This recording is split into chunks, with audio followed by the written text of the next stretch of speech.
अस्सलाम वालेकुम व्यूअर्स। आज की वीडियो में जी हम टोयोटा लैंड क्रूज़र गाड़ी के 1FZ FV इंजन का रिव्यू स्टार्ट कर रहे हैं, जो कि 4.5L है, यानी कि 4500 सीसी है।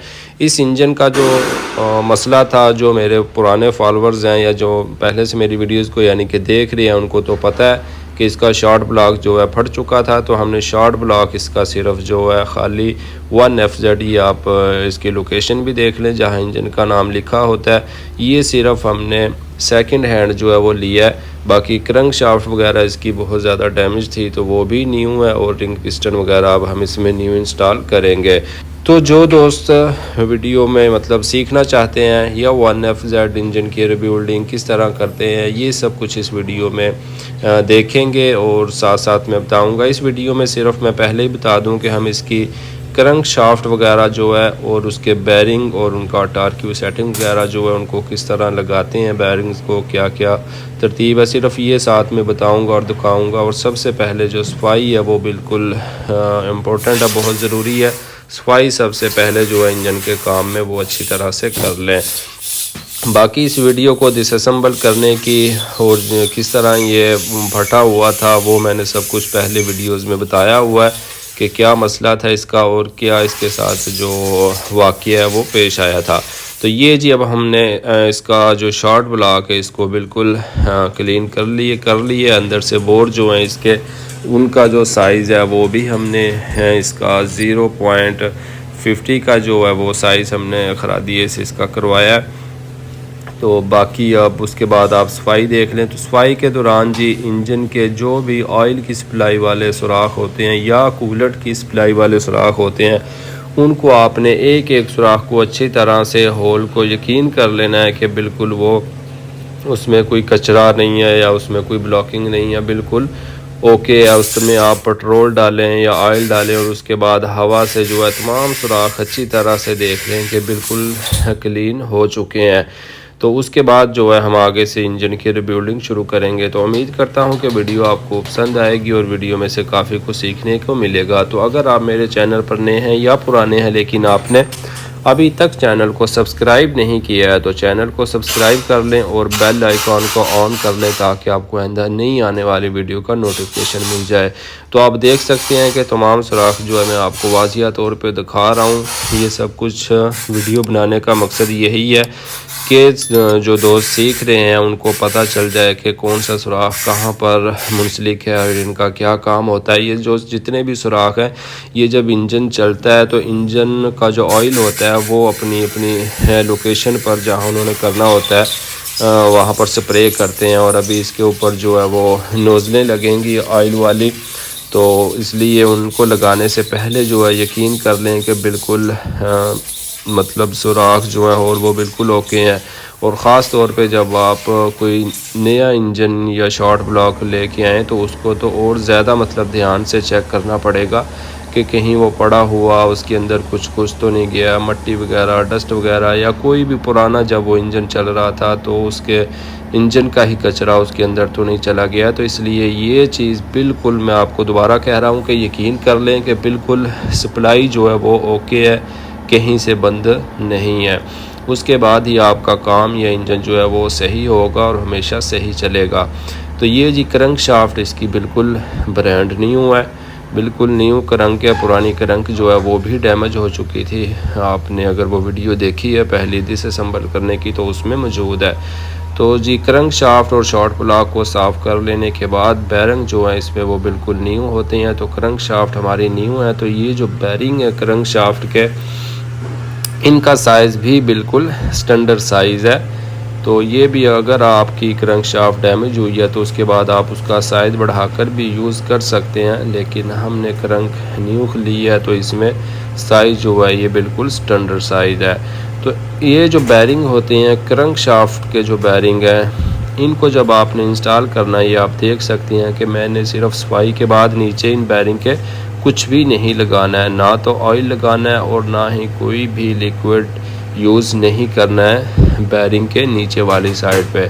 आप देख सकते हैं कि मैं भी बिल्कुल उनको पैकिंग में से इसी तरह निकाल रहा हूँ क्योंकि साफ़ ही होते हैं, और साफ़ कर लें अगर नहीं है तो डस्ट वगैरह है तो उसके बाद उनको लगाएं। बैरिंग तो जो है न्यू बिल्कुल साफ़ ही होते हैं, लेकिन जहाँ पर उन्हें लगा रहे होते हैं उस जगह को भी पहले रेग मार से और कपड़े से अच्छी तरह से साफ़ कर लेना है कि पुराना जो है बिल्कुल कोई भी लिक्विड ऑयल या जो जंग वगैरह भी लगा हुआ होता है वो नहीं होना चाहिए, वरना उससे आपके बैरिंग के साइज़ में फ़र्क पड़ जाएगा। जब आप क्रंक शाफ्ट जो है इंस्टॉल करेंगे तो वो वहाँ से टाइट होगी, इसकी वजह से आपके पीस जो है बाद में वो ख़राब हो सकते हैं। तो ये जी इसके ऑयल जेट हैं, ऑयल नोज़लें हैं, बिल्कुल एक जैसी हैं और लगाते वक्त इनकी पोजीशन देख लें आप। वैसे उनमें लॉक होता है, जब उसको लगाएंगे तो वो अपनी जगह पर ही आती हैं, लेकिन ये देख ले कि कोई टेढ़ी तो नहीं है, और बाद में पिस्टन इंस्टॉल करते वक्त भी देख ले कि कोई पिस्टन के साथ तो टच नहीं हो रही है। बाकी इनको लगाना बिल्कुल बहुत ज़रूरी है। अगर आप इनको लगाना भूल जाएं तो ऑयल की जो सप्लाई है या प्रेशर जो है उसका वो सही तरह मेंटेन नहीं होगा, जिससे आपके इंजन ऑयल की लाइट जो है वो ऑन हो जाएगी। हमारे साथ एक साथी था, उसने एक दफ़ा डीजल इंजन था वो लगाना भूल गया था, नहीं थी लगाई, तो इंजन की जो ऑयल की लाइट होती है वो उसकी ऑन हो गई थी। तो बाद में फिर अंदाज़ा हो गया कि इसकी नोज़लें नहीं लगाई, वो नीचे से दोबारा ऑयल पैन वगैरह खोल के फिर इंस्टॉल की। तो इसलिए इनको इस तरह बिल्कुल लगाना बहुत ज़रूरी है जिन इंजनों में ये होती हैं। तो ये देखें, ये इस तरह इसमें सुराख है, एक सुराख जो है वो लॉक है, वहाँ पे वो अपनी जगह पर ही फिक्स होता है, और बोल्ट्स जो हैं इसके ख़ास हैं, इनके अंदर सुराख है ताकि ऑयल की सप्लाई जो है इनमें से आसानी से हो सके। कोई ऐसा बोल्ट्स नहीं लगाना है अगर पुराना ख़राब हो जाए कि उसके अंदर सुराख ना हो, क्योंकि इसके ख़ास बोल्ट्स हैं, तो बिल्कुल इसके लिए यही इस्तेमाल होंगे। तमाम बैरिंग्स जो हैं लगाने के बाद जी उनके ऊपर जो है हमने ऑयल लगाना है। इंजन ऑयल आप लगा लें, बिल्कुल सबसे बेहतर है यही। और भी लोग जो हैं लिक्विड वगैरह यूज़ करते हैं, लेकिन इंजन ऑयल ही लगा लें, क्योंकि लिक्विड लाना अलहदा से थोड़ा अलहदा इशू होगा। तो इंजन ऑयल ज़ाहिर है हर वर्कशॉप में इजीली जो है मौजूद होता है, तो आप इंजन ऑयल ही यूज़ करें। बिल्कुल इस तरह आप जितना भी ऑयल डाल सकते हैं इजीली डाल लें। सुराख के अंदर भी डालना चाहें तो डाल लें, नहीं तो ऊपर भी अगर लग जाए तो भी सही है। ये देखें जी इस तरह से। तो दोस्तों वीडियो को लाइक करना ना भूलें, कमेंट्स में अपनी राय का इजहार ज़रूर करें। अगर किसी भाई को कोई बात समझ नहीं आती है तो वो कमेंट्स में पूछ सकता है, मैं उसको इंशाल्लाह ज़रूर अप्लाई करूँगा।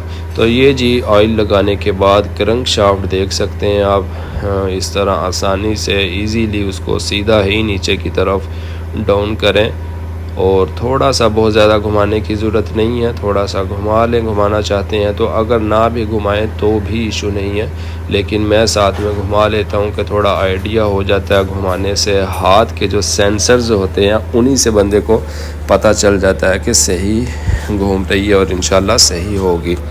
तो ये जी थ्रस्ट वाशलें हैं, थ्रस्ट वाशल भी इनको बोलते हैं और थ्रस्ट बैरिंग भी बोलते हैं। इनकी भी जो डायरेक्शन होती है उसका ख़ास ख्याल रखना चाहिए, उल्टे नहीं लगाने हैं। जो कट वाली साइज़ होती है ये हमने क्रंक शाफ्ट की जो साइड होती है उस तरफ रखना होता है। ये देखें जो प्लेन साइड है वो हमने अंदर की तरफ ही रखनी है, शॉर्ट ब्लॉक की तरफ। और जो कट वाली साइज़ हैं, जिस साइड पे कट लगे हैं, जिस तरफ ये मैं ऑयल लगा रहा हूँ, ये जो साइड होती है इसको हमने बाहर की तरफ यानी कि क्रंक शाफ्ट की तरफ रखना होता है। ये देखें बिल्कुल इस तरह से। इनको आप पहले भी इंस्टॉल कर सकते हैं, लेकिन वो ये होता है कि जब आप क्रंक शाफ्ट को रखें तो बाद बात वो गिर जाते हैं या उसको सही तरह से फिक्स नहीं होने देते हैं। तो इसीलिए आप बाद में इस तरह इनको ऊपर से रख के और नीचे की तरफ प्रेस करें तो वो नीचे की तरफ चली जाती है, क्योंकि एक पीस नीचे की तरफ आता है और एक पीस ऊपर वाला जो पीस होता है उसकी तरफ या उसके साथ आता है। तो उसके बाद जी इसको इंस्टॉल करने के बाद इस तरह आप थ्रस्ट वाशर की जो प्ले है या क्लियरनेस है जो उसकी, वो इजीली इस तरह चेक कर सकते हैं आप। ये देखें जब आप इसको इधर उधर करेंगे तो ये बिल्कुल मामूली सा जो है राइट लेफ़्ट होना चाहिए, बिल्कुल वो इतने फंसे हुए नहीं होने चाहिए कि क्रैंकशाफ्ट बिल्कुल भी राइट लेफ़्ट ना हो।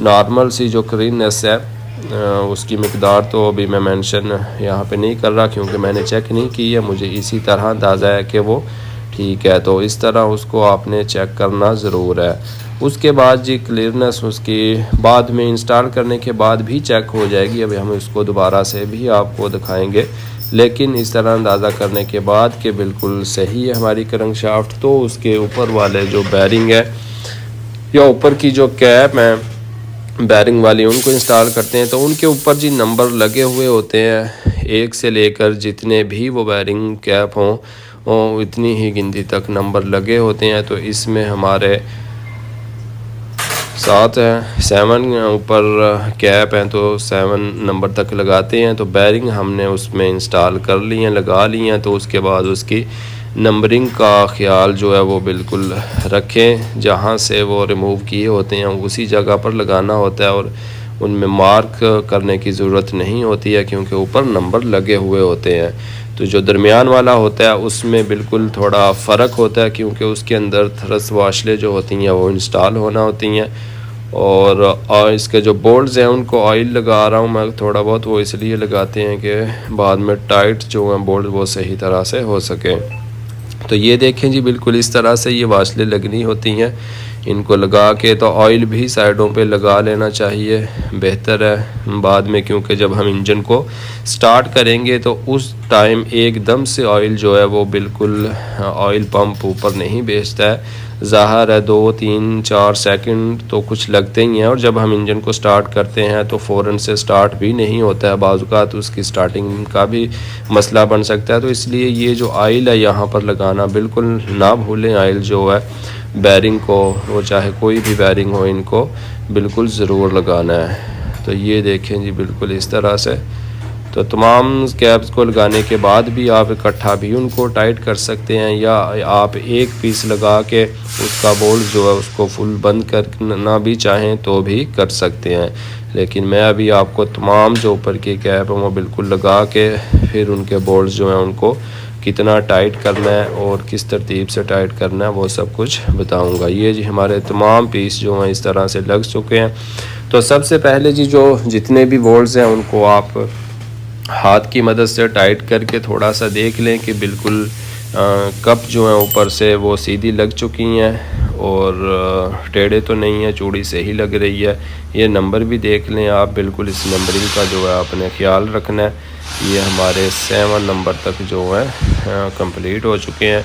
तो बोल्ट्स की बात कर रहे थे हम, तो उनको हाथ से टाइट कर लेना है, बिल्कुल देख लेना है सही टाइट हो रहे हैं। उसके बाद अगर आप गन यूज़ करना चाहते हैं तो गन भी यूज़ कर सकते हैं, उससे उनको सिर्फ आपने मुकम्मल क्लोज़ करना है, टाइट गन की मदद से नहीं करना है। तो ये जी इसमें हम जो बोल्ट्स हैं इनको गन की मदद से यहाँ पे टाइट कर रहे हैं। 14 mm के ये बोल्ट्स हैं।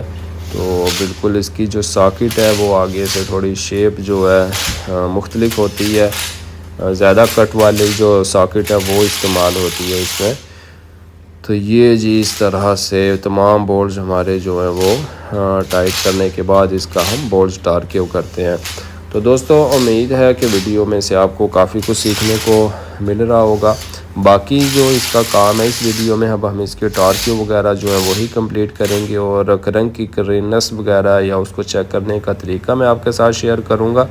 बाकी अब जो काम होगा इसका आगे से रिंग और पिस्टन वगैरह लगाना वो हम इसके नेक्स्ट पार्ट में करेंगे। तो ये जी हमने दरमियान से क्रैंकशाफ्ट जो है उसको टाइट करना शुरू करना है, बिल्कुल राइट या लेफ़्ट से नहीं। तो ये हमारा पार्ट 1 है, स्टेप 1 है, यानी कि तो इसमें हमने 74 न्यूटन मीटर जो है या 74 न्यूटन मीटर जो है हमने इसको टाइट करना है। ये हमारा स्टेप 1 है। इस तरह से ये देखें, सबसे पहले दरमियान से शुरू करें, उसके बाद आप एक राइट से टाइट कर लें और दूसरा पीस जो है लेफ़्ट से टाइट कर लें और साथ में थोड़ा सा घुमा के ये अंदाज़ा लग जाता है कि जितने पीस हमने टाइट कर लिए हैं वो हमारे ओके हो चुके हैं, उनमें कोई इशू नहीं है। क्रैंकशाफ्ट की जो पकड़ है या जो घूमने का उसका जितनी पावर चाहिए वो आपको पता चलता रहेगा कि बिल्कुल जिस तरह पहले पीस में थी उसी हिसाब से है या कोई मसला हुआ है।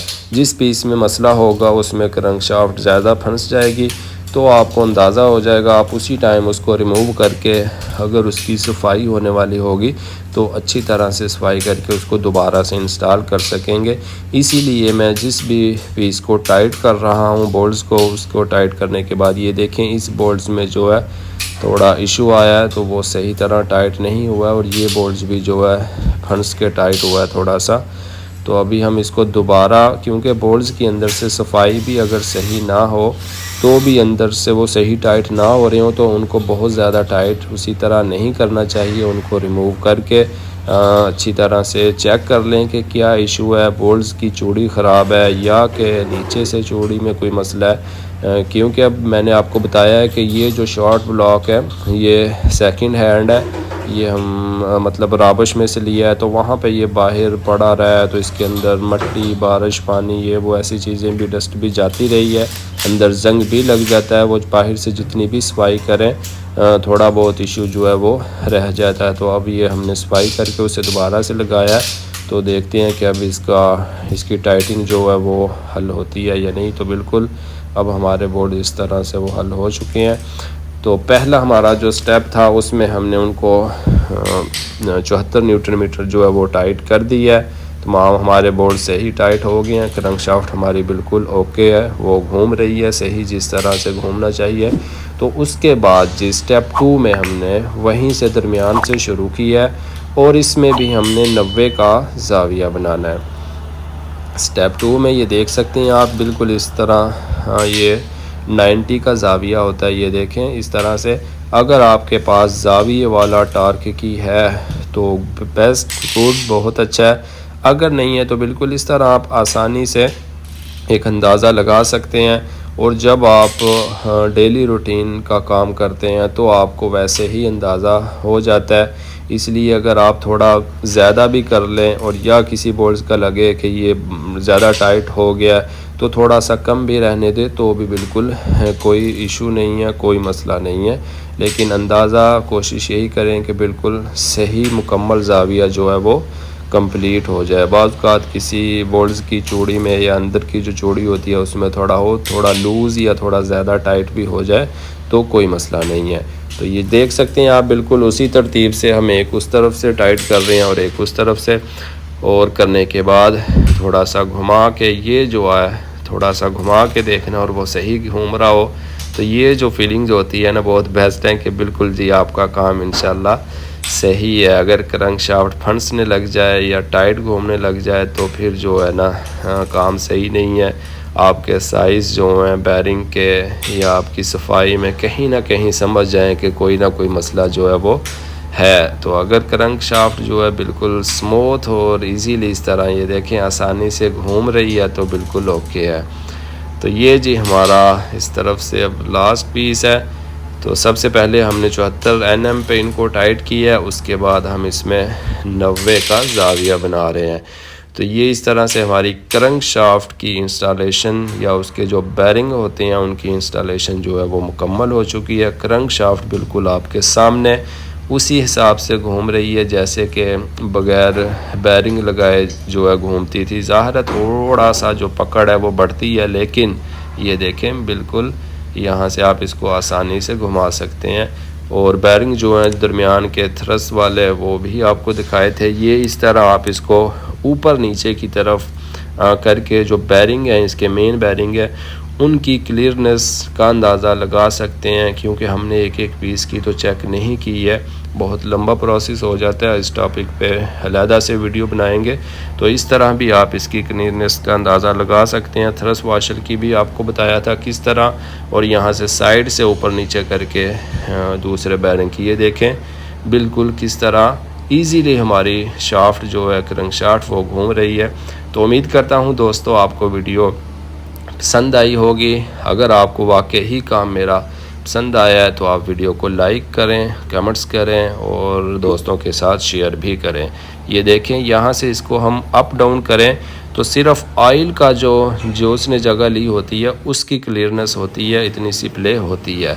तो अगली वीडियो में जी दोस्तों हम इसके रिंग और इसके पिस्टन वगैरह और उनको चेक करने का तरीका ये सब कुछ जो है आपके साथ शेयर करेंगे।